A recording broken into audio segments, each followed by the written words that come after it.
нават прыемна, аж 2 падабайкі ўжо є. Хаця эфір толькі пачаўся. Прабачце, што я крыху спазніўся на 2 хвіліны. Буду я цяпер вось падглядваць на ноуце, щоб прасцей было бачыць вашы каменты. Сёння я хочу паговорыць аб тым, што зараз набліжаецца. Стойце, не люблю, калі тыя рэчы вот так вот тырчаць. А набліжаецца прям заўтра гадавіна пачатку так званай Вялікай Айчыннай вайны. І вось мне захацелася паговорыць, а гэта вайна для беларусаў сапраўды айчынная. А ці была ў беларусаў рэальна свая айчынная вайна, якую прям так можна назваць? Адкуль у прынцыпе ўзяўся гэты тэрмін? Чаму толькі ў савецкай і цяпер расійскай гістарыяграфіі, ну і беларускай афіцыйнай, я чую чамусьці тэрмін Вялікая Айчынная вайна, хаця ў іншых я абсалютна іншыя чую. Што ж, вось пра гэта і паговорым. Дарэчы, хаця народу пакуль зусім мала глядзець па гэтаму, распачынаць буду не вельмі хутка. Пачну з таго, як звычайна, што хто зашоў на мой канал, той згодны, што жыве Беларусь, слава Украіне і Сакартвела гаўмарлёс. Гэта як што мая Bluetooth гарнітура. Сігналіць камусьці, іншапланецян, мабыць, вызывае. Выклікай, а яны маўчаць. Так вось, і яшчэ згодныя з тым, што Пуцін хуйло. Так, толькі адзін чалавек, цікава, хто і адкуль. А, мабыць, гэта я ж сам сябе і гляжу на ноуце. Ладно, пачакаем тады. Каб падбеглі яшчэ людзі, ну, павінны ж падбегчы. Во, як мінімум, яшчэ адзін чалавек. О, народ падсыпаўся. Прывітанне спадарства. Ну, прывітанне сваё я ўжо звычайна сказаў, калі хто ўжо бываў на маім канале.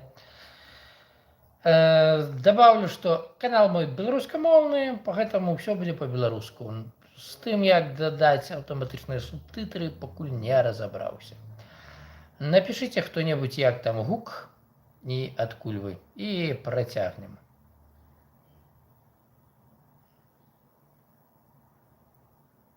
Чакаю спадарства, чакаю каменцікаў, щоб прачытаць. А, і таксама, вот народ добавіўся, спасылачкай падзяліцесь, калі ласка, калі вы, конечно, не ў Беларусі, таму што гэта ўжо небяспечна, щоб як мага больш людзей сюды завітала. Ну што ж, звычайна у мяне глюкаў не было з гукам, апошнія багата стрымаў, пагэтаму працягну, не чакаючы вашага адказу. Ітак, айчынная вайна. Адкуль, в прынцыпе, взяўся гэты канцэпт і што ён значыць? В прынцыпе, там асноўных пунктаў 4, але я б выдзеліў дастатковыя для нас 2. Першы, гэта змаганне за сваю краіну.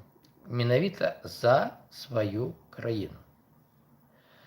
Краіну, якую людзі лічаць сваёй, якую яны прям выбралі, ці таму, што там нарадзіліся і засталі жыць, альбо не толькі па гэтаму, выдатна каструляюсь. Цікава, што там выдатна каструляюсь, но ладно, хай будзе такі камент. А, ён мне переклад даў, фігня якая-то. Дарэчы, каменты я большасць буду чытаць пасля таго, як раскажу, каб не быў стрым разбіты. А то часам я іду в чытанне каментаў і губляецца тэма стрыма. Гэта не вельмі добра. Дык вось, першае, гэта змаганне за сваю, менавіта сваю дзяржаву, якой нарадзіўся, вырас, якую лічыш сваёй. Другі момант – гэта ўсенародны супраціў. Гэта калі людзі не па мабілізацыі, не таму, што іх куды-то прызвалі, а па свайму жаданню все слаі насельніцтва в той ці іншай ступені удзельнічаюць в абароне сваёй бацькаўшчыны, сваёй краіны. Гэта, па сутнасці, як па мне, два галоўныя пункты. Дарэчы, першы раз быў агучаны тэрмін «Великая Отчинная вайна» ў прамове Сталіна, калі прям трэба было падняць людзей на то, щоб яны шылі паміраць, не гледзячы на то, ці ў іх гэтыя інтарэсах. Хаця тады, здаецца, ніхто не вельмі моцна цікавіўся, цікава чалавеку, не цікава, згодны ён, не згодны. Але тым не менш, щоб людзей не даводзілася атлавліваць, а яны ішлі добраахвотна, быў прыдуманы гэты тэрмін «Великая Отчинная вайна». Але, предположим, раз ён жывы дагэтуль і в нашай інфармацыйнай прасторы, разберем, а ці была 41-45 гадоў вайна для беларусаў айчыннай? І якая іншая вайна магла быць менавіта пад гэтай назвай? Ну, пачнем з таго, што сваёй дзяржавы тады ў беларусаў не было. Да 17 верасня 1939 беларусы паловай былі в складзе Польшчы, паловай в складзе Савецкай Беларусі, якая таксама не была самастойным якім-то ўтварэннем, яна была саюзнай рэспублікай, якой кіравалі, напрыклад, не беларусы. Такія імёны, як Цанава, Панамарэнка. Ну, Панамарэнка украінец, Цанава — гэта наогул хто-то з Каўказа. Што тут беларускага? Гэта тым больш та прастора, в якой вынішчалась все беларускае з некаторых пор, пасля 30-го года. Хаця пачатак сканчэння беларусізацыі — гэта 1926 год. Поэтому беларусы в той войне не были объектами, не были субъектами, они были объектами, якіх цягнули в свой бок самые розныя силы. По-другое, война тая пачалась для беларусаў ўсё ж не ў 41-м годзе. Поэтому, а як назваць тады вайну, якая праходзіла на нашай тэрыторыі з 39 до 41 года? Вось тут яна была незразумела якой. З аднаго боку захопніцкай, з другого боку фармальна вызвольнай, хаця менавіта фармальна. Хаця таксама была захопніцкай. Плюс в гэтай вайне не было добраахвотнага, як такового руху супраціва. До сярэдзіны 1042 года, до прыняцця адпаведнага пастанаўлення рэйхскамісарыятам Беларусь, па якому ваенскавапалонныя павінны былі вярнуцца у лагеры, з якіх іх адпусцілі. Гэта наогул быў рух, які кіраваўся толькі былымі партыйнымі работнікамі, альбо накшталт Каржа, альбо закінутымі работнікамі НКВД і міліцэйскіх ведомстваў, тымі, якія праводзілі дэпартацыі і всяляк перашкаджалі нармальна жыць беларусам. Поэтому, напрыклад, гэта вайна дакладна не была айчыннай. А вось была іншая вайна. Калі беларусы баранілі сваю дзяржаву, калі яны добраахвотна ішлі змагацца як і в партызанскім рухе, так і добраахвотных в апалчэнні, прасцей кажучы. Гэта вайна 1654-1667 гадоў. Так званая Великая вайна. Пачалася она ў траўні 1939 654, калі в раёне Амсціслава і Воршы, ну і Смаленска, само собой, вторглись на нашу тэрыторыю, тады Вялікае княства Літоўскага, 100-тысячная група расійскіх, яны тады яшчэ не лічыліся расейцамі, маскоўскіх войскаў. Гэта была афігець якая навала, і першы горад, які стаў вельмі крэпка абараняцца, быў Амсціслаў. У выніку пасля захопа гэтага горада была зладжана так званая рызня Мсціслаўская, калі амаль ўсё насельніцтва горада было выразана пад корань, і зусім маленькая частка была прададзена ў рабства дзесьці на тэрэнах, на прасторах тагачаснага маскоўскага княства. І вось гэта вайна азначалась тым, што менавіта людзі не сталі прымаць на самых розных узроўнях тое, што чамусьці толькі адзін чалавек застаўся. Тое, што прыйшлі некія прыхадні і спрабуюць навязаць сваё. Праўда, гэта не было прям 100% непрыняццё, таму што былі такія гарады, напрыклад, як Магілёў і Полацак, якія здались добраахвотна, абы не было разбурэнняў, абы не пацярпець так, як Амсціслаў быў вельмі кепскі прыклад для многіх гарадоў. Пачакайце.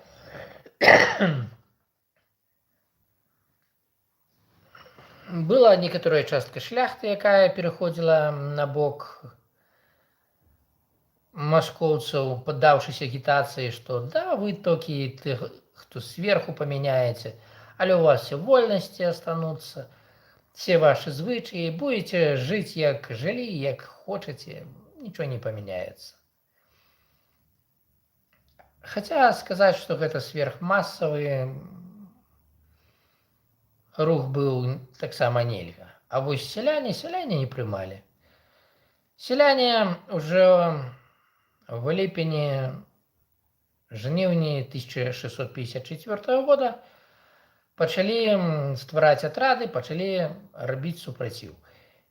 І уже к восені, згадка о першым супраціве сялян адзначана жніўнем, калі быць дакладным, 1654 года, калі маскоўскія ваяводы пісалі свайму цару, што ліхія людзі бегаюць па лясах, нішчаць нашыя абозы, перадавыя альбо апошнія атрады і не даюць нам жыць. Адсюль пашла, дарэчы, назва Шышы. І з гэтага пункту гледжання тая вайна менавіта можа называцца айчыннай. Чаму яшчэ? Не толькі таму, што гэта быў супраціў народны. Дарэчы, адзін з вельмі файных прыкладаў абарона такого горада Дуброўкі. На жаль, скончылася яна, як многае тады, кепска, але гэта гарадок, у якім фактычна не было войскаў ВКЛ. Ён вельмі доўга трымаўся толькі таму, што яго жыхары узброілись, стварылі апалчэнне і аказвалі супраціў. Ёсць прыклад яшчэ старога Быхава, які трымаўся в асадзе ажно 11 месяцаў.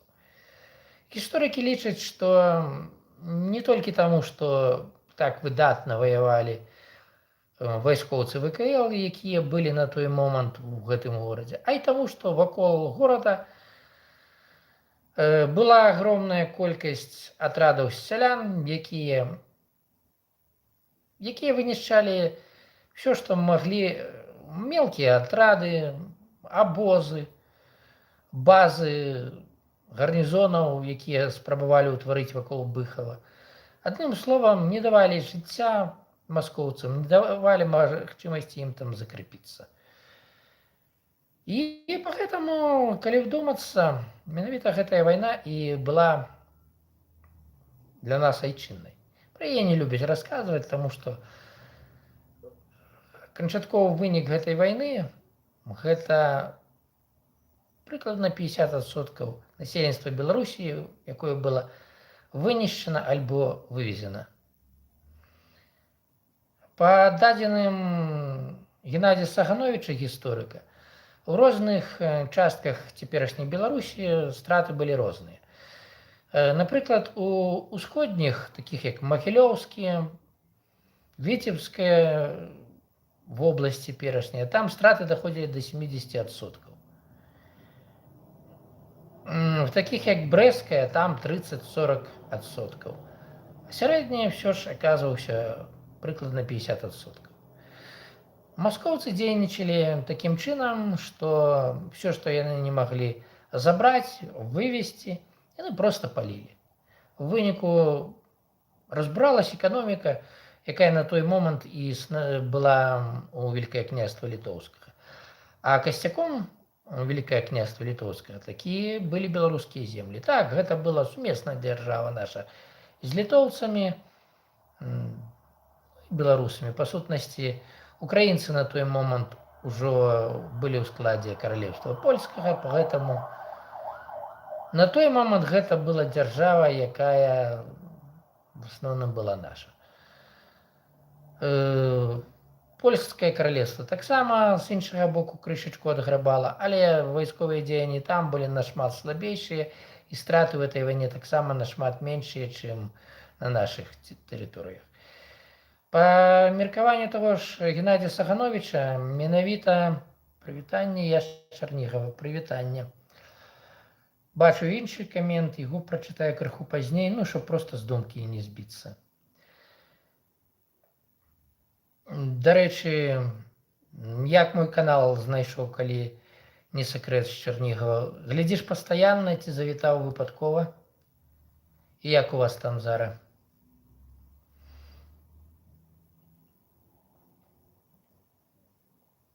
Выпадкова. Ну, буду ўдзячны, калі падпішешся. Дарэчы, спадарства. Вось глядзіць мяне часам аж па 15 чалавек, пастаянна, так я бачу 5 чалавек. А па дваечкі толькі 2. Ну, не парадак. Зрабіце вось так. Ну, калі не падабаецца, вось так. Канешне, не так прыемна будзе, але таксама для канала карысна. І падпішыцесь. Хто не падпісаны, ну, акрамя тых, хто ў Беларусі, бо мой ж канал экстрэмісцкі. Цяпер для тых, хто ў Беларусі, можна толькі глядзець. Не каментаваць, не падпісвацца. Дык працягну. Была вынішчана палова насельніцтва. Гэта прям быў сапраўдны геноцид, таму што там маглі забіць проста за то, што ты беларус.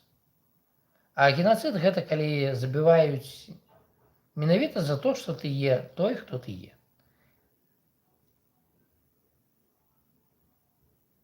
Ціха пакуль што. Ціха гавару?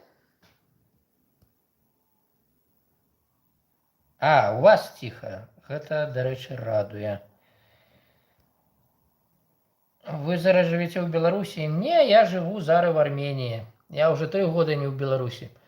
Я 2 года ў Батуме жыў, а потым выйшла так, што аказаўся в Ереване. У Беларусі я такія стрымы весці б не мог. Я б уже сидзеў. На жаль. В Беларусі час нічого такога і блізка нельга расказваць. Так што, калі вы сустрэнеце беларуса, які на такія тэмы размаўляе, і смела, можете быць адразу ўпэўнены, што ты беларус не з Беларусі. Так, о, дзякую, 3-я падабайка. І 8 чалавек глядзіць. Ну, не кепска для такого стрыма. Тэма, таму што насамрэч даволі складаная. Дарэчы, тая вайна адзначылася яшчэ і тым, Чарнігаўская вобласць, памежная з Беларусі. Я ведаю, я жыў у Брэсцкай вобласці і вельмі любіў Роўна катацца. Роўна, в Полтаве бываў, в іншых месцах нашмат радзей бываў. Ще не успеў забыць за 3 гады геаграфію тых месцаў. Так, гаспадарства. Ну, зараз Да, я пошел зноў комменты, вяртаюсь до тэмы. Итак, в той войне было захоплено 90-95% тэрыторыі. Фактычна гэта прыклад таго,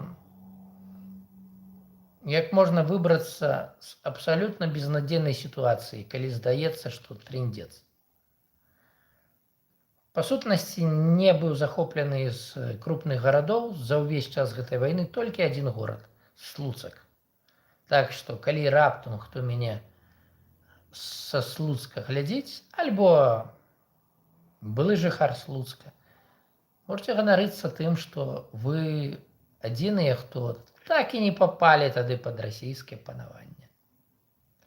Беларусы, дарэчы, у той вайне паказалі багата цікавага, што і на дадзены момант з'яўляецца часткай распаўсюджанай рысай нас, беларусаў. Вось глядзіце, магілёўцы. Яны спачатку, каб захаваць свой горад, пусцілі добраахвотна маскоўскія войскі ў свой горад. Паверылі абяцанкам, што ўсё ў іх будзе добра, але праз пэўны час у 1661 годзе выразалі маскоўскі гарнізон пад ноль. Без дапамогі каго бы то ні было, сваімі сіламі гараджан. Чаму? Таму што паглядзелі, што то, што ім абяцалі, поўная лухта. Нічого не соблюдаецца і жыць стала горш. Падобныя фокусы в меншых маштабах бывалі і в іншых гарадках Беларусі, якія умудрыліся цалець. Была яшчэ адна цікавая штука, якую рабілі тады маскоўцы. Былі адмысловыя атрады, якія ездзілі па Беларусі, вышуквалі масцеравых, ВКЛ, калі дакладней, вышуквалі масцеравых і стараліся іх забраць у сваю дзяржаву. Тых жа, хто упарта адмаўляўся, забівалі, каб не застались нікому. Па меркаванню таго ж Сагановіча, менавіта гэта вайна нанесла такія страты нашай тагачаснай дзяржаве, пасля якіх да канца так і не змаглі аправіцца, і ў выніку абрынулась дзяржаўнасць, і праз пару соцень гадоў увайшлі ў склад расійскай імперыі. Нашы землі. Адкуль дагэтуль не можам выбрацца. Што ж тычыцца другой сусветнай вайны, то там народнага супраціва як такавога не было. Тэрыторыя Беларусі, яна ж не была тэрыторыяй незалежнай дзяржавы, яна была тэрыторыяй падкантрольнай іншым дзяржавам. Пагэтаму вось неяк так гаспадарства. Ух ты, аж 5 падабаек, дзякуй. Дзякуй, даражэнькія. Аж нечакана. Так, ну цяпер пачытаю каменты. Здаецца, тут на што паадказваць. На кубку апроч афіцыйных пар будуць выступаць Жаба, Аркадіевна і Жэчка Дзірава. Ты за каго? Калі пра футбол, не люблю футбол. І не гляжу. Па шчырасці. Так, выпадкова з Чарнігава. Область, так, памежная. Я з места Ніжин. Чаго? Так я ведаю это месца. Правда, туды так і не патрапіў ні разу. Але назва мне офігенна знаёмая, дарэчы. Спадзяюсь, в будучыні змагу туды патрапіць. І я ўпэўнены, што паглядзець там дакладна будзе што. Будзеце, якщо маім экскурсаводам, магчыма. Потому што я люблю, патрапляючы в якія-то месцы, мне так пароўна рабілі. І парашыцілаўцы, напрыклад. Людзі, якія там жывуць, маі сябры, проста мне паказвалі, куды, што, дзе паглядзець, расказвалі, і гэта было... Нашмат хутчэй можна было знайсці хорошай лакацыі. Ось, наприклад, в том же Ереване, в Батуми толькі сам. Ніхто нічого не паказваў, і поэтому все нашмат не так хутка, нашмат павольней адбываецца, але таксама знаходжу, не прападаю. Так, што там яшчэ? Вельмі цікава пачуць пра гісторыю Вялікае княства літоўскага ад беларуса. Ну, таму што беларусы-то літвінамі доўга зваліся. Гэта, праўда, не была этнічная назва, гэта была назва палітычнае грамадзянства, таму што не толькі беларусы былі ў ВКЛ. Ну, дарэчы, глядзіце, у нас вельмі шмат пра ВКЛ гавораць нашы беларусы. Ва ўкраіне ў школе мы трохі вывучалі гісторыю ВКЛ, Гетьманшчыны і Запорожскай сечы. А я цікаўлюсь вашай гісторыяй, дарэчы, таксама. І зандую, што ж пра нас вам тоже расказваюць. Дасць Бог, вы туды давярайцеся. Тут жыў Гоголь, у яго гонар названы універсітэт, вуліцы, паркі, гэтак далей. Гоголь — мясцовая легенда нашага горада. Вот так вот. І вот гэтага я, дарэчы, не ведаў. Дзякуй, спадарства. Дзякуй.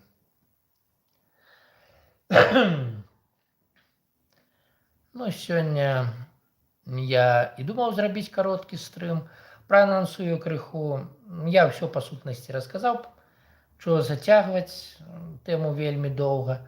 Я з наступнага тыдня, дарэчы, збіраюся вярнуцца да стрымаў шпацыроў. Можете зірнуць в армянскі перыяд плейлісце, што гэта такое за мінулы год, і паказаць то, што я тады не ўспеў паказаць. Я ж жыву в іншым раёне Еревана, і, як аказалось, тут таксама є што паглядзець, є вельмі цікавыя аб'екты. Што ж, спадарства, аграменны вам всім дзякуй, хто далучыўся сёння да майго стрыма. Спадзяюсь, там і подписчиков добавилось. Оп. Ай, не бачна. Ну, я потым пагляжу, праверу. Будзем яшчэ на розныя тэмы размаўляць. І чытанку я, дарэчы, хто не ведае, раблю кнігу нашых беларускіх гісторыкаў «Гісторыя России. Беларускі погляд».